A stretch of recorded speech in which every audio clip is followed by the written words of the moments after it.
आपण रक्ताभिसरण संस्था म्हणजे ब्लड सर्क्युलेटरी सिस्टम या प्रकरणाचा अभ्यास करणार आहोत. चला तर मग आपण सुरुवात करू. बघा, ब्लड सर्क्युलेटरी सिस्टम जे आहे, हे जे आपली ब्लड सर्क्युलेटरी सिस्टम जे आहे, हे 3 शब्दापासून बनलेली आहे. कोणते 3 शब्द आहे? एक आहे ब्लड, एक आहे सर्क्युलेट आणि एक आहे सिस्टम. तर ब्लडचा अर्थ होते रक्त, सर्क्युलेटचा अर्थ होते फिरवणे आणि सिस्टमचा अर्थ होते संस्था. याचा अर्थ असा होते की आपल्या शरीरामध्ये अशी एक सिस्टम आहे जे सतत रक्त फिरवत असते, म्हणून तिला आपण म्हणतो की आपल्या शरीरातील रक्त फिरवणारी संस्था म्हणजे ब्लड सर्क्युलेटरी सिस्टम. मग जर आपल्या शरीरामध्ये सतत रक्त फिरत आहे तर ते कशाचं काम करते? कशासाठी आपल्या शरीरामध्ये ब्लड सर्क्युलेटरी सिस्टम आहे? हा एक प्रश्न आपल्या समोर तयार झाला. तर बघा, आपल्या लक्षात येईल की आपल्या शरीरातील प्रत्येक पेशीपर्यंत काय म्हटलं आहे? लक्षात घ्या, आपल्या शरीरातील प्रत्येक पेशीपर्यंत आवश्यक घटक पोहोचवण्यासाठी, आपल्या शरीरातील प्रत्येक पेशीपर्यंत आवश्यक घटक पोहोचवण्यासाठी आपल्या शरीरामध्ये ब्लड सर्क्युलेटरी सिस्टम आहे. आणि जेव्हा हे आवश्यक घटक पोहोचते त्यावेळेस पेशी त्याच्यातून टाकाऊ वेस्टेज पदार्थ तयार करते. ते टाकाऊ आणि वेस्टेज पदार्थ आपल्या शरीरातून बाहेर काढण्यासाठी ब्लड सर्क्युलेटरी सिस्टम आहे. विद्यार्थी मित्रांनो, काय समजले? आपल्या शरीरातील रक्त फिरवणारी जी काही संस्था आहे तिला म्हणलं जाते blood circulatory system. Blood circulatory system आपल्या शरीरात कोणतं काम करते? तर लक्षात येईल की प्रत्येक पेशीपर्यंत आवश्यक घटक पोहोचवण्याचं काम करते आणि पेशीने तयार केलेले जे काही टाकाऊ पदार्थ आहे, जे काही वेस्टेज पदार्थ आहे, ते बाहेर काढण्याचं काम आपली रक्तभिसरण संस्था करते. मग आपली जे हे ब्लड सर्क्युलेटरी सिस्टम आहे तिचा शोध कोणी लावला? तर तिचा शोध लावला आहे विल्यम हार्वे यांनी. कोणी लावला? विल्यम हार्वे यांनी. हे आपले विल्यम हार्वे. आणि विल्यम हार्वे यांनाच म्हणलं जाते सर्क्युलेटर. यांनाच एक शब्द आहे, कोणता? सर्क्युलेटर. सर्क्युलेटरचा अर्थ काय होते? तर शरीरात रक्त फिरते हे सिद्ध करणारा व्यक्ती. सर्क्युलेटरचा अर्थ काय होते? की शरीरात रक्त फिरते हे सिद्ध करणारा व्यक्ती, त्याला सर्क्युलेटर म्हणलं जाते. आता जर रक्तभिसरण संस्थेचा शोध कोणी लावला? विल्यम हार्वेने लावला. म्हणजे त्यांनीच हे सिद्ध केलं की आपल्या शरीरामध्ये सतत रक्त फिरत असते, म्हणून त्यांना आपण म्हणतो सर्क्युलेटर. बरोबर आहे. दुसरं आहे की त्यांना म्हणलं जाते फादर ऑफ एन्जिओलॉजी. त्यांनाच म्हणलं जाते फादर ऑफ एन्जिओलॉजी, म्हणजे रक्तवाहिन्यांच्या अभ्यासशास्त्राचा जनक. म्हणजे यांनी काय केलं? तर रक्तवाहिन्यांचा अभ्यास पण केला. यांनी काय केलं? रक्तवाहिन्यांचा अभ्यास पण केला. यांच्यापासून त्या शास्त्राची सुरुवात होते, म्हणून यांना म्हणलं जाते फादर ऑफ एन्जिओलॉजी, म्हणजे रक्तवाहिन्यांच्या अभ्यासशास्त्राचा जनक म्हणलं जाते. आणि यांनी रक्तवाहिन्यांचा अभ्यास कशावर केला? तर यांनी त्यांच्या रक्तवाहिन्यांचा अभ्यास केला जिवंत सापावर. कशावर केला आहे? जिवंत सापावर. यांचेच गुरु आहे, म्हणजे कोणाचे? विल्यम हार्वेचे एक गुरु आहे ज्यांचं नाव आहे फॅब्रिशियस. त्यांच्या गुरुचं नाव काय? फॅब्रिशियस. आणि या फॅब्रिशियसने काम केलं की शिरांच्या आतील झडपांचा शोध लावला. आता शिर म्हणजे काय होते रे? तर शिर म्हणजे होते वेन्स. काय होते? शिर म्हणजे होते वेन्स. त्या वेन्सच्या आतमध्ये ज्या काही झडपा असतात, असे दरवाजे असते, त्याचा शोध जर कोणी लावला तर कोणी लावला? फॅब्रिशियसनं. बघा, या ठिकाणी आपण बघू की हे आहे वेन्स आणि हे रक्त आपलं असं वर चाललं, असं वर जाते आपलं रक्त. आणि हे रक्त खाली येऊ नये. का बरं खाली येऊ नये? कारण जे काही शिर आहे त्याचा जो काही ब्लड प्रेशर असते ते कमी असते, ते खाली येण्याची शक्यता असते, म्हणून यांच्यामध्ये अशा झडपा आहे. झडपा अशा काय असते? दरवाजे असल्यासारखी जी रचना आहे त्याला म्हणले जाते झडपा. तर काय आपण या स्लाइडमध्ये शिकलो? आपण या स्लाइडमध्ये शिकलो blood circulatory system. Blood circulatory system म्हणजे आपल्या शरीरातील रक्त फिरवणारी संस्था. ठीक आहे. आपल्या शरीरामध्ये कशासाठी रक्त फिरते? तर प्रत्येक पेशीपर्यंत आवश्यक घटक पोहोचवण्यासाठी रक्त फिरत असते आणि पेशीत तयार झालेले टाकाऊ पदार्थ बाहेर काढण्यासाठी आपल्या शरीरामध्ये रक्त फिरत असते. या रक्तभिसरण संस्थेचा शोध कोणी लावला? तर या रक्तभिसरण संस्थेचा शोध लावला विल्यम हार्वे यांनी. आणि विल्यम हार्वे यांनाच सर्क्युलेटर आणि फादर ऑफ एन्जिओलॉजी म्हणलं जाते. मग सर्क्युलेटरचा अर्थ काय होते, तर शरीरात रक्त फिरते हे सिद्ध करणारा व्यक्ती ज्याला म्हणलं जाते त्याला म्हणलं जाते सर्क्युलेटर. तर हा सिद्ध करणारा व्यक्ती जो होता तो होता आपला विल्यम हार्वे. म्हणून विल्यम हार्वे यांना सर्क्युलेटर म्हणतो. तर दुसरा शब्द आपण पाहिला त्यांना फादर ऑफ एन्जिओलॉजी म्हणलं जाते. तर सर्वात आपण पहिले बघितलं की एन्जिओलॉजी कशाला म्हणतात, तर रक्तवाहिन्यांचा अभ्यास ज्या शास्त्रामध्ये केला जातो त्या शास्त्राला म्हणलं जाते एन्जिओलॉजी. म्हणून यांनीच रक्तवाहिन्यांचा पहिल्यांदा अभ्यास केला. यांच्यापासून रक्तवाहिन्याच्या अभ्यासाच्या शास्त्राला सुरुवात होते. म्हणून यांना म्हणलं जाते काय, रक्तवाहिन्याच्या अभ्यासशास्त्राचा जनक म्हणजे फादर ऑफ एन्जिओलॉजी. लक्षात आलं. यांनी कशावर रक्तवाहिन्यांचा अभ्यास केला, तर यांनी रक्तवाहिन्यांचा अभ्यास केला जिवंत सापावर. म्हणून लक्षात आलं का. आणि यांचेच जे काही गुरु आहे ज्यांचं नाव आहे फॅब्रिशियस, या फॅब्रिशियसने काम केलं की शिरांमधील झडपांचा शोध लावला. शिरांमधील झडपांचा शोध लावलेला आहे. ओके. तर आपण आता नेक्स्ट स्लाइडकडे जाऊ. बघा नेक्स्ट स्लाइडमध्ये काय आहे.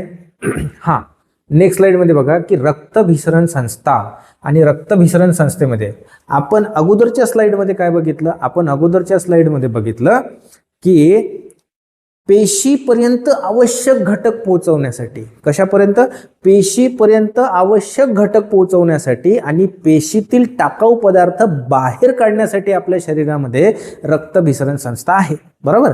मग आपल्या पेशीमध्ये कोणते आवश्यक घटक पोहोचवायचे आहे आणि पेशीने तयार केलेले कोणते टाकाऊ पदार्थ बाहेर काढण्याचे आहे हे याच्यात दिलेलं आहे. बघा पेशीला आवश्यक घटक कोणते असते, सगळ्यात पहिले आवश्यक घटक, आपण जे काही अन्न ग्रहण करतो ते डायजेस्टिव्ह सिस्टममध्ये जाते आहे ना.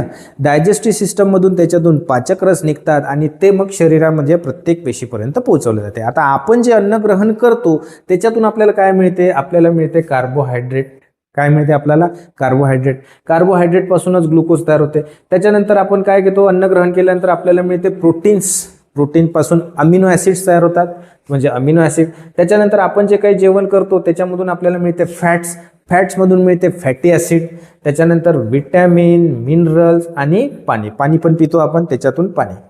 सोबतच काही इलेक्ट्रोलाइट्स मिळतात. म्हणजे कोणते इलेक्ट्रोलाइट्स, म्हणजे आपण माहिती आहे sodium, potassium, calcium, magnesium, bicarbonate आणि क्लोरीन वगैरे जे आपल्याला मिळते. ठीक आहे ना, कॅल्शियम वगैरे मिळण्याचं काम हे झालं.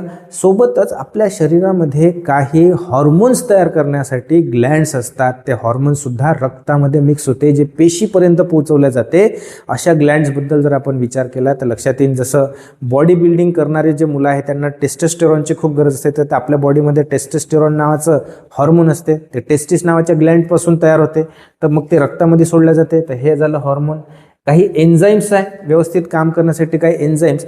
तर अशा ज्या काही गोष्टी आहे, बरोबर आहे, लक्षात आलं का. तर अशा ज्या काही गोष्टी आहे त्या पेशीपर्यंत पोहोचवण्यासाठी आपण काय करतो, रेस्पिरेटरी सिस्टममधून ऑक्सिजन घेतो, ते पण पेशीपर्यंत पोहोचवते रक्तात मिक्स होऊन आहे ना. रक्तामध्ये हिमोग्लोबिन नावाचा घटक असते. ते काय करते, तर याला रक्तामध्ये हिमोग्लोबिन ऑक्सिजनला कॅप्चर करते आणि पेशीपर्यंत नेते. तर पेशीला आवश्यक घटक कोणते कोणते आहेत, तर पेशीला आवश्यक घटक हे आहे. कोणते कोणते आहे, कार्बोहायड्रेट्स आहे, प्रोटीन्स आहे, फॅट्स आहे, विटॅमिन्स आहे, मिनरल्स आहे, पाणी आहे, ऑक्सिजन आहे. इलेक्ट्रोलाइट्समध्ये आपण पाहिलं sodium, potassium, calcium, magnesium, bicarbonate, chlorine. त्याच्यानंतर मग आहे हॉर्मोन्स, एन्झाईम्स. लक्षात आलं का. तर ह्या सगळ्या गोष्टी पेशीच्या आवश्यक घटकामध्ये येतात. तर ह्या सगळ्या गोष्टी वापरून पेशी एनर्जी तयार करते, ऊर्जा तयार करते, डेव्हलपमेंट करते, स्वतःचं रिप्रोडक्शन करते. त्याच्यानंतर काय होते की पेशीतले हे टाकाऊ वेस्टेज पदार्थ तयार होतात.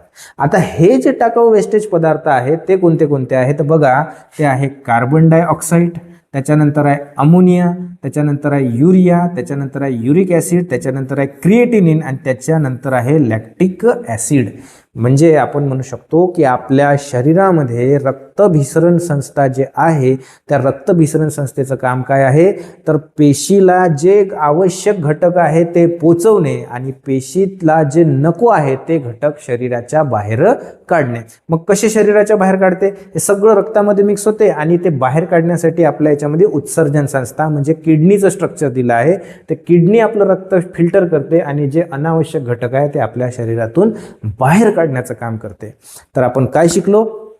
रक्तभिसरण संस्था शिकलो. रक्त फिरवण्याचं काम करते. फिरण्यामागं काम काय आहे की पेशीला आवश्यक घटक पोहोचवणे.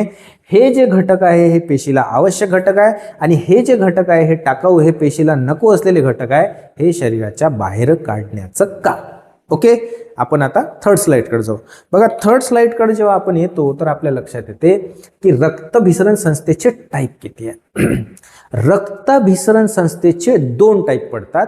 पहिला टाईप जो आहे तो आहे खुली रक्तभिसरण संस्था. खुली रक्तभिसरण संस्था यालाच इंग्लिशमध्ये म्हणते ओपन ब्लड सर्क्युलेटरी सिस्टम. काय म्हणते याला? Open blood circulatory system.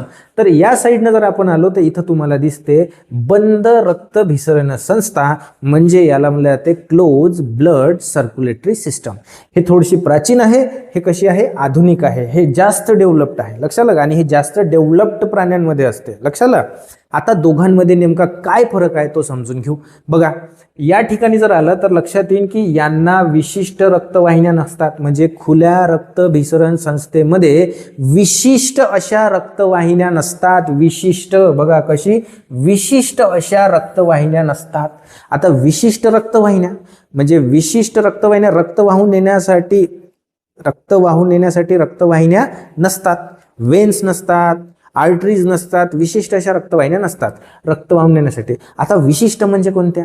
विशिष्ट रक्तवाहिन्याचा अर्थ असा होते की शुद्ध रक्त वाहून नेणाऱ्या आणि अशुद्ध रक्त वाहून नेणाऱ्या अशा वेगळ्या वेगळ्या रक्तवाहिन्या नसतात. पहिलं लक्षात घेतलं की खुल्या रक्तभिसरण संस्थेमध्ये रक्तवाहिन्या तर असतात, पण कोणत्या नसतात? विशिष्ट शुद्ध रक्त वाहून नेणाऱ्या आणि अशुद्ध रक्त वाहून नेणाऱ्या रक्तवाहिन्या नसतात. मग पुन्हा प्रश्न आपल्या समोर तयार झाला, शुद्ध रक्त कशाला म्हणायचं आणि अशुद्ध रक्त कशाला म्हणायचं? बघा, शुद्ध रक्त कशाला म्हणायचं? ज्या रक्तामध्ये ऑक्सिजनचं प्रमाण जास्त असते, ज्या रक्तामध्ये ऑक्सिजनचं प्रमाण जास्त असते त्या रक्ताला शुद्ध रक्त म्हणतात.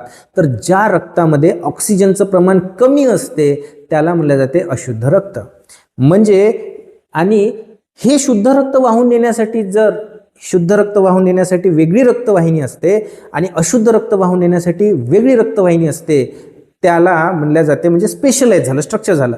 या रक्तवाहिन्यामध्ये अशा शुद्ध रक्त वाहून नेणाऱ्या आणि अशुद्ध रक्त वाहून नेणाऱ्या वेगळ्या रक्तवाहिन्या नाही.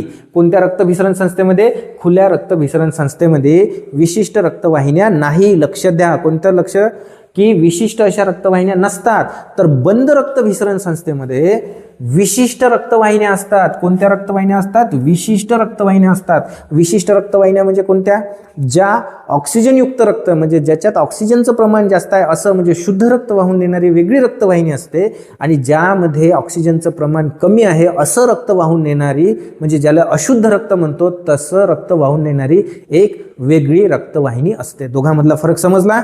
ओके, दुसरा पॉइंट, यांच्यात हिमोलिम्फ ओपन स्पेसमध्ये येते. यांच्यामध्ये हिमोलिम्फ ओपन स्पेसमध्ये येते. सगळ्यात पहिला तर आपल्या समोर प्रश्न आला का, हे हिमोलिम्फ म्हणजे काय? हिमोलिम्फ म्हणजे होते रक्तासारखा घटक आहे. रक्तासारखा घटक, फिक्कट किंवा याच्यासारखा फिक्कट पिवळा वगैरे असा जो काही रक्त किंवा रंगहीन असा जो, म्हणजे त्यांच्या शरीरामध्ये, म्हणजे खुल्या रक्तभिसरण संस्थेमध्ये जे काही प्राणी येते त्यांच्या शरीरामध्ये ते रक्तासारखंच काम करते. लक्षात आलं का?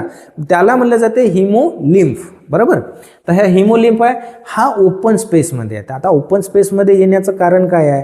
तर ओपन स्पेस म्हणजे रक्तवाहिन्या नाही आहे, विशिष्ट रक्तवाहिन्या नाही आहे. विशिष्ट रक्तवाहिन्या नाही म्हणजे यांच्या शरीरामध्ये पोकळ्या असतात. आपल्या शरीरामध्ये रक्तवाहिन्या आहे, स्पेशल काम आहे. त्यांच्या शरीरामध्ये पोकळ भाग आहे, त्या पोकळ भागात राहते हिमोलिम्फ. हिमोलिम्फ कुठं राहते? यांच्या शरीरामध्ये पोकळ भागामध्ये. आता पोकळ भागात असल्यामुळे असं होते का, यांचे शुद्ध रक्त आणि अशुद्ध रक्त मिक्स होते. यांच्या शुद्ध रक्त आणि अशुद्ध रक्त मिक्स होते.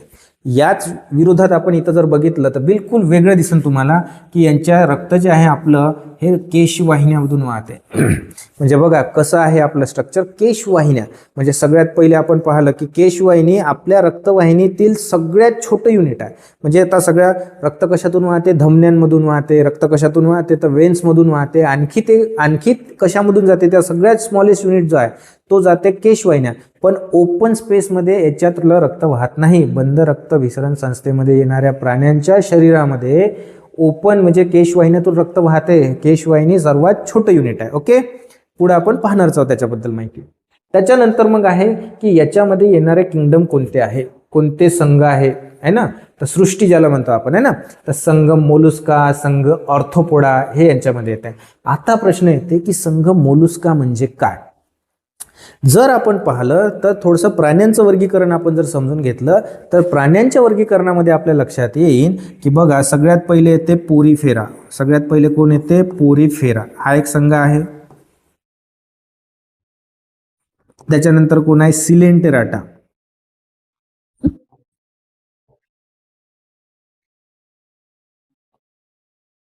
त्याच्यानंतर कोण आहे, प्लॅटीहेल्मिन्थिस.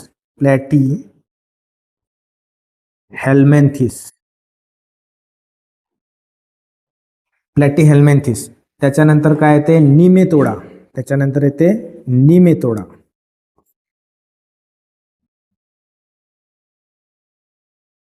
तर हे जे काही संघ आहे या संघामध्ये रक्तवाहिनी म्हणजे ब्लड सर्क्युलेटरी सिस्टमच नाही.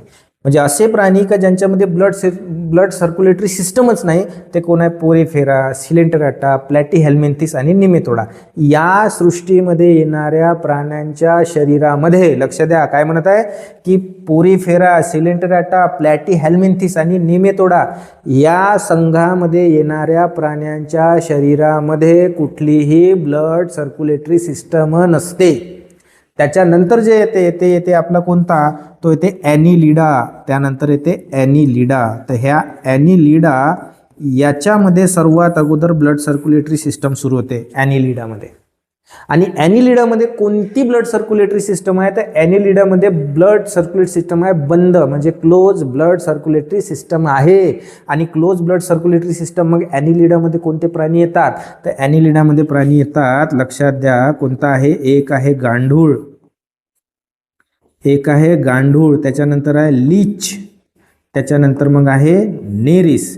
तर हे जे काही प्राणी आहे ठीक आहे ना, तर हे येतात कशामध्ये, बंद रक्तभिसरण संस्थात. गांडूळ, लीच आणि नेरिस येते ॲनिलिडामध्ये. कशामध्ये येतात, ॲनिलिडामध्ये येते. आणि ॲनिलिडामध्ये कोणती ब्लड सर्क्युलेटरी सिस्टम आहे मित्रांनो, लक्षात ठेवा कोणती आहे, क्लोज ब्लड सर्क्युलेटरी सिस्टम त्यांच्यामध्ये. तर आता आपल्याला याच्यातलं थोडंसं आणखी विस्तृत बघायचं आहे. बघा लक्षात द्या की संघ मोलुस्का आणि संघ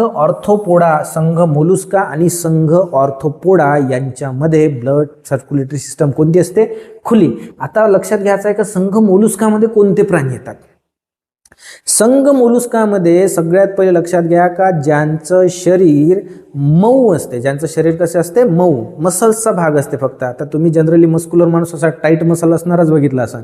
माणूस नाही पाहायचा, इथं प्राणी पाहायचा आहे का ज्याच्या शरीरामध्ये हड्ड्या वगैरे नाही राहत, ते म्हणजे फक्त मसलचा भाग आहे, मांसाचा भाग असल्यासारखा असतो. जसे हे गोंगलगाय आहे बघा, लक्षात आलं का, माझ्या भावना समजून घ्या मी काय बोलत आहे. आणि यांच्यावरती जे काही आवरण असते हे कॅल्शियम कार्बोनेटचं आवरण आहे, म्हणजे यांच्या विरुद्ध वरती कॅल्शियम कार्बोनेटचं आवरण आहे ठीक आहे. आणि हे मऊ आहे, असे चिपकून चालतात, यांना हातपाय वगैरे तर काही नसतात ठीक आहे ना, अशा पद्धतीनं. त्याच पद्धतीनं बघा हा ऑक्टोपस आहे, हा सुद्धा मोलुस्कामध्ये येते. त्याच्यानंतर मग हा स्क्विड आहे, हा स्क्विड सुद्धा कशामध्ये येते, मोलुस्कामध्ये येते. लक्षात आलं का. तर ज्यांचं शरीर मऊ असते, ज्यांचं शरीर कसं असते, मऊ असते, जनरली त्यांच्यावर कॅल्शियम कार्बोनेटचं आवरण असते. आता कॅल्शियम कार्बोनेटचं एक आवरण म्हणजे आपण गोंगलगाय घेतली, पण जर तुम्ही या दोघांना बघितलं ऑक्टोपस आणि स्क्विड, तर यांच्यावर कॅल्शियम कार्बोनेटचं आवरण सुद्धा नाही आहे. लक्षात आलं का. म्हणजे जनरली त्यांच्यासाठी काय ओळख आहे आपली की शरीर मऊ असणं. दुसरा आहे ऑर्थोपोडा. आता ऑर्थोपोडा म्हणजे काय की ज्यांचे पाय असे जास्त प्रमाणात असतात, असे जॉईंटमध्ये पाय असतात, एक जॉईंट, दुसरा जॉईंट, तिसरा जॉईंट. बघा हा एक जॉईंट दिसते इथं, त्याच्यानंतर इथे एक जॉईंट दिसते, त्याच्यानंतर इथे एक जॉईंट दिसते, त्याच्यानंतर असे ज्यांचे पाय असते जॉईंटमध्ये त्यांना म्हणलं जाते ऑर्थोपोडा. म्हणजे संघ मोलुस्का आणि संघ ऑर्थोपोडा याच्यामध्ये येणारे जे काही प्राणी आहे त्यांच्यामध्ये खुली रक्तभिसरण संस्था असते. आणि अशी रचना असणार आहे बघा, अशी रचने झुरळाचे पाय असे दिसते का जॉईंटमध्ये, हो दिसत आहे. म्हणजे हा कोणत्या संघात गेला, हा ऑर्थोपोडामध्ये गेला. विंचवाचे पाय असे दिसते जॉईंटमध्ये, म्हणजे विंचू कशामध्ये गेला, ऑर्थोपोडामध्ये गेला. घरातली माशी कशात, माशी जी आहे तिचे पाय असे जॉईंटमध्ये आहे, ते कशात गेली, ऑर्थोपोडामध्ये गेली. त्याच्यानंतर गोम, खेकडा, झिंगा, बरोबर आहे का नाही? यांचे पाय असे जॉईंट मध्ये दिसते. नाकतोडा, मधमाशी, ज्यांचे पाय असे जॉईंट मध्ये दिसतात, ज्यांच्या शरीरावर कॅल्शियम कार्बोनेटचं आवरण तर असतेच, ठीक आहे ना, म्हणजे यांचं जे कवच असतेच प्रोटीनची लेअर वगैरे यांच्यापासून. तर हे जनरली लक्षात ठेवायचं की हे जे जॉईंटचे पाय आहेत यांच्यापासून बनलेला आहे ऑर्थोपोडा. ठीक आहे. याच्यात उदाहरण घेतले तर आपण झालं आपल्याला प्राणी, झुरळ, गोंगलगाय, विंचू. लक्षात आलं का? याच्यातही एक अपवाद आहे की हे बघा की जनरली मोलुस्का संघामध्ये खुली ओपन ब्लड सर्क्युलेटरी सिस्टम असते, पण याच्यात अपवाद आहे, हा आहे ऑक्टोपस आणि स्क्विड. हे ऑक्टोपस आणि स्क्विड हे जरी मोलुस्कामध्ये येतात, हे कुठे येतात? हे ऑक्टोपस आणि स्क्विड हे जरी संघ मोलुस्कात येत असले तरीही त्यांच्यामध्ये क्लोज ब्लड सर्क्युलेटरी सिस्टम आहे. काय म्हटलं मी? लक्ष द्या की ऑक्टोपस आणि स्क्विड हे जरी कशामध्ये येत असले, मोलुस्का संघामध्ये येत असले तरीही यांच्यामध्ये कोणती रक्तभिसरण संस्था आहे? तर यांच्यामध्ये रक्तभिसरण आहे ओपन ब्लड सर्क्युलेटरी सिस्टम. तर आता पाहू आपण क्लोज ब्लड सर्क्युलेटरी सिस्टम मध्ये कोणते प्राणी येतात. बघा, यांच्यामध्ये आपण पाहिलं का यांच्यामध्ये विशिष्ट रक्तवाहिन्या असतात. बरोबर आहे. म्हणजे कोणत्या? शुद्ध रक्त वाहून नेणाऱ्या आणि अशुद्ध रक्त वाहून नेणाऱ्या. शुद्ध रक्त कशाला म्हणतो आपण? ज्याच्यात ऑक्सिजनचं प्रमाण जास्त आहे त्याला. आणि अशुद्ध रक्त कशाला म्हणतो? ज्याच्यात ऑक्सिजनचं प्रमाण कमी आहे त्याला. हे शुद्ध आणि अशुद्ध रक्त वाहून नेण्यासाठी सेपरेट वेगवेगळ्या रक्तवाहिन्या आहेत यांच्यामध्ये. यांचं रक्त वाहण्या शेवटचं युनिट म्हणजे केशवाहिन्या आहे. यांच्या शुद्ध व अशुद्ध रक्त एकत्र मिसळत नाही. का बरं मिसळत नाही? कारण आपल्या लक्षात आलं की शुद्ध आणि अशुद्ध रक्त एकत्र मिसळत नाही. त्याच्या मागचं कारण असं आहे की यांच्यामध्ये रक्तवाहिन्यातून रक्त वाहते. स्पेशल अरेंजमेंट आहे शुद्ध रक्त वाहण्याची आणि अशुद्ध रक्त वाहण्याची. मग पुढचा एक शब्द आला का हृदयामध्ये मिक्स होऊ शकते. पण कोणत्या हृदयात? हृदयाचे तर टाईप पडतात. ज्या प्राण्यांमध्ये 3 चेंबर हार्ट आहे, ज्या प्राण्यांमध्ये 3 चेंबर हार्ट आहे त्या प्राण्यांमध्ये रक्त मिक्स होऊ शकते. पण ज्या प्राण्यांमध्ये 2 चेंबर हार्ट आहे किंवा 4 चेंबर हार्ट आहे, तर 2 चेंबर हार्ट किंवा मग 4 चेंबर हार्ट आहे त्यांच्यामध्ये रक्त मिसळू शकत नाही. ज्यांच्यामध्ये 3 चेंबर हार्ट आहे त्यांच्यात मिळते. उदाहरणार्थ बेडकामध्ये 3 चेंबर हार्ट आहे, याच्या शरीरामध्ये शुद्ध रक्त आणि अशुद्ध रक्त एकत्र मिक्स होऊ शकते. अदरवाईज दुसऱ्या प्राण्यांमध्ये ज्यांच्यामध्ये 4 चेंबर किंवा 2 चेंबर हार्ट आहे, लक्षात येऊन राहिलं, त्यांच्यामध्ये मिक्स होणार नाही. याच्यात कोणते कोणते संघ येणार? त्याच्यात संघ येते कॉर्डेटा. कॉर्डेटा म्हणजे काय की यांच्या पाठीमध्ये काठीसारखी रचना असते, लवचिक काठीसारखी. पूर्णपणे विकसित कॉर्डेटा नाही. जसा माणसाचा जो स्पायनल कॉर्ड आहे हा विकसित आहे, पाठीचा कण आहे आपल्याला, तसा विकसित नाही, असा लवचिक असतं टाईप, हलकासा. समजलं का? म्हणजे याच्यापासून आता पृष्ठवंशीय पुढे बनणार. तर हे संघ कॉर्डेटा. त्याच्यात सरपटणारे प्राणी म्हणजे डेव्हलप्ड आहे. उभयचर, पृष्ठवंशीय वगैरे याच्यामध्ये सगळे येणार. म्हणजे आपण पहा उभयचर, पृष्ठवंशीय, सरपटणारे जे असे सरपटच चालतात ते प्राणी. मग सरपट आहेत आपले चिपकली, पाल, सरडा, मगर. लक्षात आलं का? हे त्याच्यामध्ये येणार. उभयचर जे जमिनीवर पण राहू शकतात आणि जे पाण्यात पण राहू शकतात असे प्राणी. त्याच्यानंतर पृष्ठवंशीय ज्याला पाठीचा कणा आहे असे. या सर्वांमध्ये कोणती ब्लड सर्क्युलेटरी सिस्टम असते? तर या सर्वांमध्ये क्लोज ब्लड सर्क्युलेटरी सिस्टम असते. त्याच्यानंतर मग याच्यामध्ये आपण पाहू कोणते कोणते. याच्यामध्ये ते प्राणी माणूस, मासे, बेडूक, पक्षी आणि ऑक्टोपस आणि स्क्विड. आता ऑक्टोपस आणि स्क्विड यांचा संघ कोणता आहे रे? तर यांचा संघ आहे मोलुस्का. कोणता आहे? मोलुस्का. पण मोलुस्कात येत असले, हे दोघं जण मोलुस्कात येत असले तरीही यांच्यामध्ये क्लोज ब्लड सर्क्युलेटरी सिस्टम आहे, म्हणून आपण यांना क्लोज ब्लड सर्क्युलेटरी सिस्टम मध्ये टाकलं. तर काय शिकलो आपण की रक्तभिसरण संस्थेच्या 2 प्रकार आहे. एक आहे ओपन ब्लड सर्क्युलेटरी सिस्टम आणि एक आहे क्लोज ब्लड सर्क्युलेटरी सिस्टम. आणि असेही प्राणी पाहिले का ज्यांच्यामध्ये, असेही संघ पाहिले की ज्यांच्यामध्ये काय नाही आहे? ब्लड सर्क्युलेटरी सिस्टमच नाही आहे. त्याच्यात आहे पोरीफेरा, सिलेंटराटा, प्लॅटीहेल्मिंथिस आणि निमेटोडा. आणि एक आहे ॲनिलिडा. ॲनिलिडामध्ये कोणती ब्लड सर्क्युलेटरी सिस्टम आहे? इथूनच सुरुवात होते. तर ते आहे बंद रक्तभिसरण संस्था. आणि कोणते कोणते प्राणी त्याच्यामध्ये येतात? त्याच्यात येते गांडूळ, त्याच्यात येते लीच आणि त्याच्यामध्ये येते नेरिस. ओके, इथपर्यंत समजलं. आता आपण चालू पुढं.